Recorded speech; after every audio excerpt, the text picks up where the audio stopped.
یعنی آج کل کے بہت سارے نام نہاد مذہبی اسلامی اسکالرز وہ جب اس قسم کی بات کرتے ہیں تو وہ فوراً کہنا شروع کر دیتے ہیں جی شرک ہے شرک ہے شرک ہے۔ بھائی صاحب شرک نہیں ہے۔ امن یجیب المضطر اذا دعا لا الہ الا ہو الصلاۃ والسلام علی النبی ورحمۃ اللہ وبرکاتہ بینوا بلغوا یسروا بشروا السلام علیکم ورحمۃ اللہ وبرکاتہ۔ ام المؤمنین حضرت اماں عائشہ صدیقہ رضی اللہ تعالی عنہا طاہرہ مطہرہ فرماتی ہیں کہ نبی کریم صلی اللہ تعالی علیہ وسلم سے جب کوئی آدمی بیماری کی کسی بھی بیماری کی کوئی شکایت کرتا، کوئی پھوڑا پھنسی وغیرہ سر درد وغیرہ، تو نبی صلی اللہ تعالی علیہ وسلم ایک خاص عمل فرمایا کرتے تھے، اور راوی جو اس حدیث پاک کی راویہ ہیں وہ انہوں نے پریکٹیکل کر کے بھی بتایا کہ اس طرح نبی صلی اللہ تعالی علیہ وسلم جو ہے وہ دم کیا کرتے تھے۔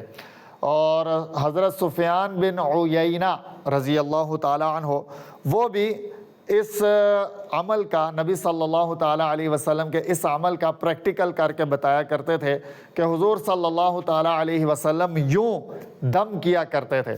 میرے بہت سارے دوست یعنی آج کل کے بہت سارے نام نہاد مذہبی اسلامی اسکالرز وہ جب اس قسم کی بات کرتے ہیں تو وہ فوراً کہنا شروع کر دیتے ہیں جی شرک ہے شرک ہے شرک ہے۔ بھائی صاحب شرک نہیں ہے، متفقن علیہ حدیث پاک ہے، بخاری مسلم کے دونوں کے اندر موجود ہے کہ نبی صلی اللہ تعالی علیہ وسلم بیماروں پر دم کیا کرتے تھے۔ حضور صلی اللہ تعالی علیہ وسلم خود پر دم کیا کرتے تھے۔ حضور صلی اللہ تعالی علیہ وسلم نے بہت ساری کیفیات میں بہت ساری دعائیں ہمیں تعلیم فرمائی ہیں۔ حضور صلی اللہ تعالی علیہ وسلم نے بہت ساری پریشانیوں میں بہت ساری قرآنی صورتیں ہمیں سکھائی ہیں، بتائی ہیں کہ اس کیفیت میں، اس پریشانی میں، اس بیماری میں یہ دعا مانگو یا قرآن پاک کی یہ صورت پڑھ کے اپنے اوپر دم کر لو۔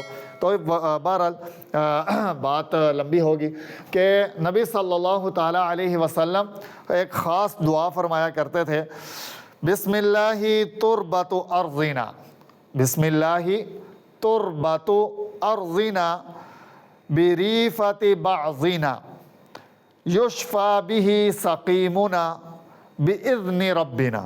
ایک دفعہ پھر سماعت فرما لیں، بسم اللہ تربت ارضنا بریفت بعضنا یشفا به سقیمنا باذن ربنا۔ ترجمہ اس دعا کا ترجمہ یہ ہے، اللہ کے نام کی برکت سے ہماری زمین کی مٹی اور مسلمانوں کے لعاب دہن سے ہمارے جو کام ہیں اللہ کے حکم سے بیماری سے شفا پاتے ہیں۔ تو ہمارے جو مریض ہیں اللہ کے حکم سے بیماری سے شفا پاتے ہیں۔ امید کرتا ہوں بات سمجھانے کے لیے عرض کیا ہے تو بہت سارے دوست احباب کو یہ بات سمجھ آ جائے گی کہ دم کرنا نبی علیہ الصلاۃ والسلام کی سنت مبارکہ ہے۔ جزاک اللہ خیرہ۔